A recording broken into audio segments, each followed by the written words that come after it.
For every newborn on this island, an elder must die to maintain population balance, for the island's resources sustain only 513 souls. Watching his grandson arrive safely, the grandfather leapt from the cliff without hesitation. They believed peace would follow.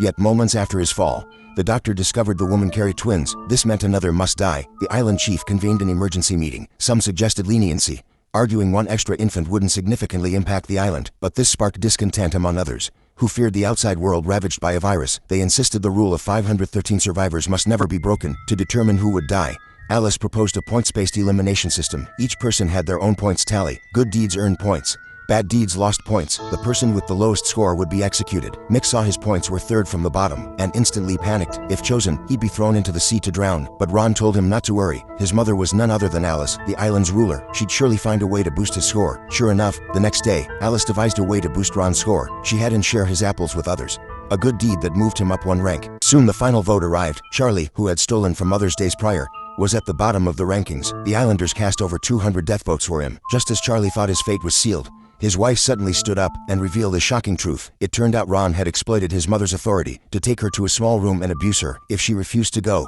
Ron threatened to reduce her food rations. Hearing this, Ron burst out laughing. The crowd remained skeptical. Unexpectedly, more and more women rose to their feet, accusing Ron of similar acts against them. Now completely panicked, Ron rushed to his mother, pleading for her to clear him of the charges. But facing the indignant crowd, Alice could not shield her son. She had no choice but to put into a vote. Unexpectedly, over 400 demanded his execution. Clearly, Ron faced certain death. Yet, as his mother, she could not bear to see her son executed. She resolved to exile him to the outer city instead, since the outside had been overrun by the virus.